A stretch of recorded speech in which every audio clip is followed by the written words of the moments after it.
Hey kids. Okay, so today's lesson, you just looked at some slides and you watched Sid Davis's video, Boys Beware. So those are videos like we kind of saw a date with your family, and that video, they would put this out. They were like public education videos. And so hopefully you watched it and you went on to your period's Padlet and was able to answer some of the questions, chat about it, just kind of see what you think about that.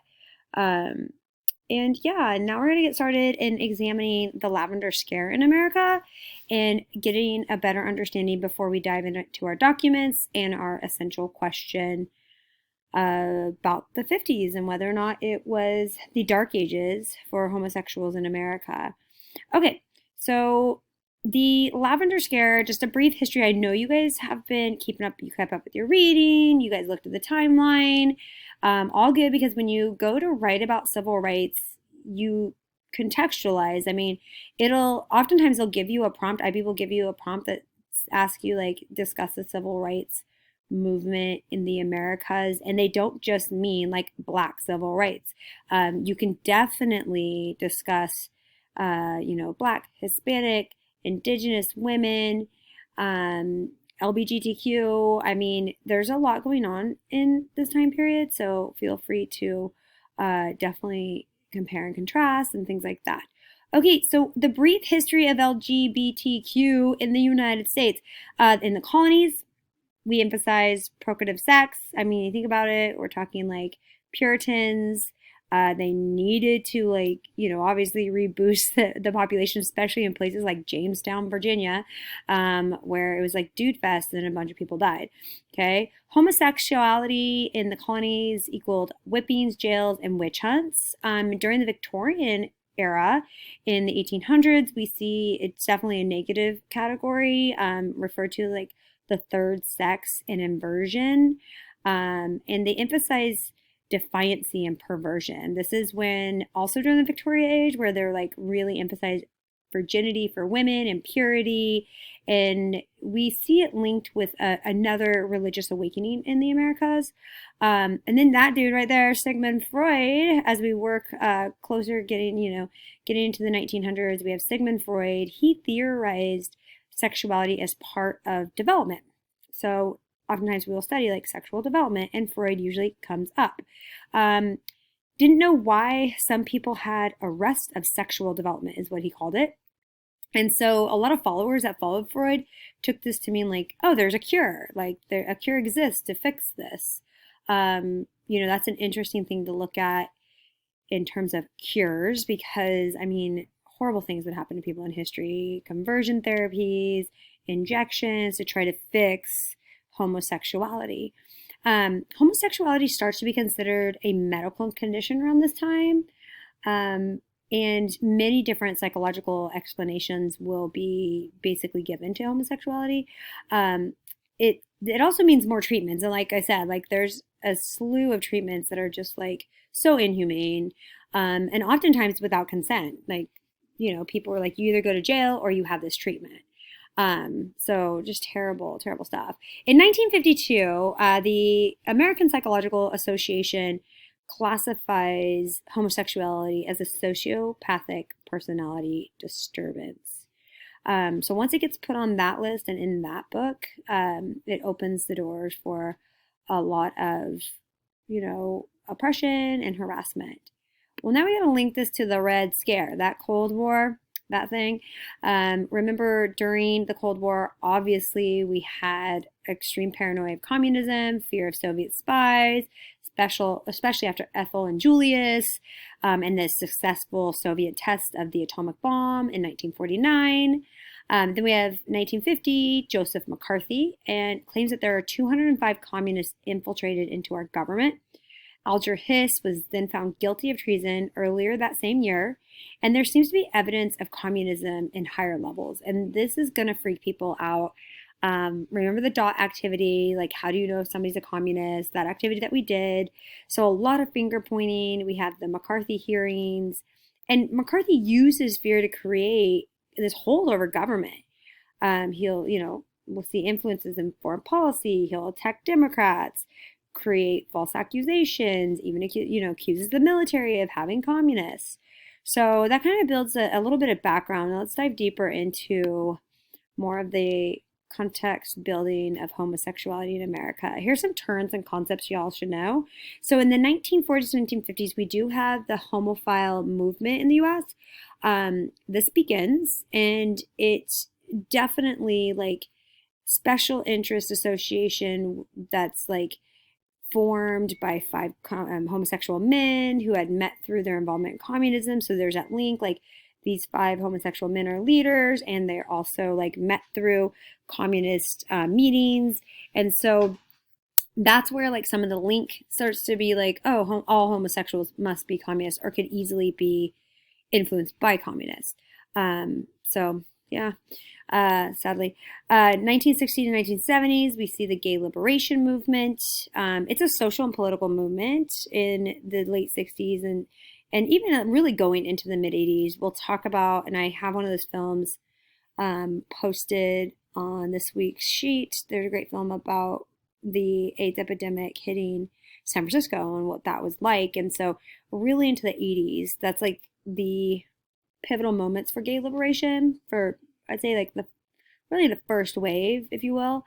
And we see like, we see the urging of lesbians and gay men to engage in radical direct action to counter societal shaming of gays. And you see gay pride. This is where pride comes up, okay? We'll talk about gay pride beginning. They have to say, oh, pride began at Stonewall. And I know I said that in the last video. But we also have really the gay movement and gay pride beginning in Los Angeles and obviously in the Bay Area. So we'll talk a little bit more of what that means and what that looks like as we go through. All right, this lavender scare. I mentioned it before in class. Really, it was this moral panic about homosexual people in the US and in our government, and it leads to a mass dismissal from government service jobs. It is contributed and it parallels very much to the anti-communist campaign known as McCarthyism and the Second Red Scare in the United States. The two are happening simultaneously. And, Betty Friedan even referred to lesbians as the Lavender menace. So that's where these terms are kind of like this scare of communism and this menace of, lesbians, basically deflating and slowing down the women's movement. And if you remember, she then apologizes, especially when they're trying to get the ERA passed. So kind of interesting how the women's movement really shunned and then tried to embrace lesbians. So we have also the Huey or the Hoey Committee. And this is actually a subcommittee of a larger committee led by Senator Clyde Huey. I've heard it pronounced two different ways. So just kind of, go with what you feel comfortable with. From 1949 to 1952, they investigate the employment of homosexuals in the federal workforce. There's a related report, and it states that government intelligence agencies are in complete agreement that sex perverts exist in our government, right? And they pose a security risk.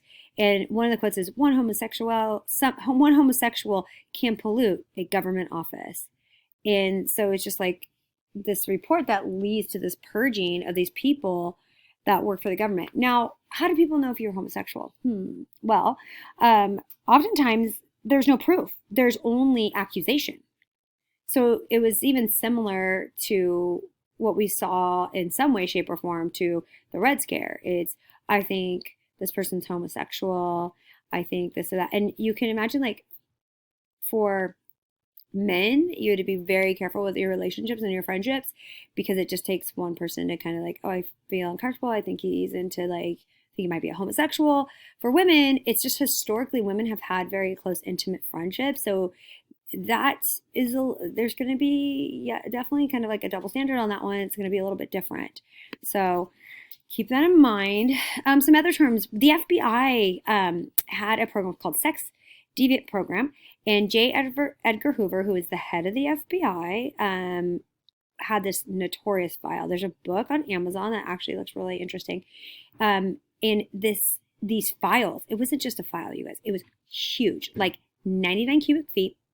and more than 330 pages of information about people, right? I mean, it's like all the dirt. And then it ends up being destroyed with some other files that people are wondering what happened to. In 1977, 1978, all these files end up going missing, being destroyed. We don't know where they are. But this does lead to the executive order. And this order, it's 10/450, and it leads to over 5,000 people being fired that work for the government. So it's kind of like the hit list, I guess you could say, of sexual deviants. Okay. Now, there's two groups that you'll start to become familiar with. There's the Medicine Society. It's founded in 1950. It's one of the earliest LGBTQ organizations in the U.S. Communist and labor leader activist Harry Hay actually formed the group with some male friends in L.A. to protect and improve the rights of gay men. Branches start to form in other cities, and we saw that, like, the history of cities is really important in the subculture, and so we start to see that, and these societies pop up, and by 62 or 61, I'm sorry, the society had splintered into regional groups. So some community building there. And then the Daughters of Bilitis, also known as DOB, or just the Daughters, was the first lesbian civil and political rights organization in the U.S., and the organization, formed in San Francisco in 55, was a social alternative to lesbian bars, which were subject to raids. Like, the police would go in and raid and arrest people.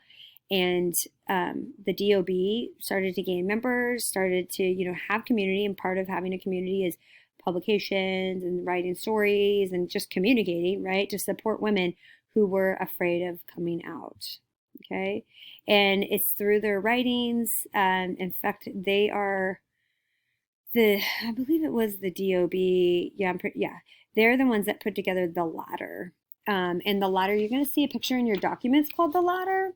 And it is, it's from One magazine, and they put together a publication where they write about the civil rights and the push for civil rights and, gay history and, different things that are coming up with the gay and lesbian population.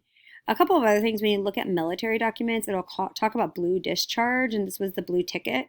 And it was a way to discharge and formally discharge people since 1916 out of the U.S. military. It was neither honorable nor dishonorable. The blue ticket actually became the discharge of choice for commanders seeking to remove homosexual service members. So if they thought, again, somebody could be homosexual, they would discharge them from the military, and, get rid of them. And you'll see as we look through gay rights that we then, gays were not allowed in the military, even though we do know gay people were in the military. And then we get to Clinton later, and I'm kind of moving ahead. We'll talk more about this. And we get the don't ask, don't tell policy. So yeah, we'll look a little bit more into that, but we're going to head into the 50s. Okay, so we're heading into the 50s, and we are looking at this topic, this question right here, which is, were the 1950s truly the dark ages for gay Americans, as some historians have claimed? I want you to read the docs. You don't have to read all of them. They're not long, though. They're really not long. There's pictures. Like, it's not going to take you that long. 25 minutes should be good. And I know you do not, you can't highlight these because they're on the screen unless you print them out. So I get it. But be thinking about, like, were these truly the dark ages? Now, dark ages is not a positive connotation. Dark ages, think plague, think misery, all that. And oftentimes we look at this time period and we say, like, oh, the 50s were so terrible. And then the 60s and liberation comes and all of this. And that's the highlight. But some historians would disagree with that and say, actually, there's a lot of work that was being done in the 50s. There was a lot of community building. There were people coming out. Yes, there were communist witch hunts, but there are also other things that came about to create a place of equality and to put the pathway of, equality and gay rights on the roadway for America. Okay, we're almost out of time. Go read your docs and then take a look at the online assignment. It's an online poster where you get to look at both sides. How was it the Dark Ages? How was it not? Take care.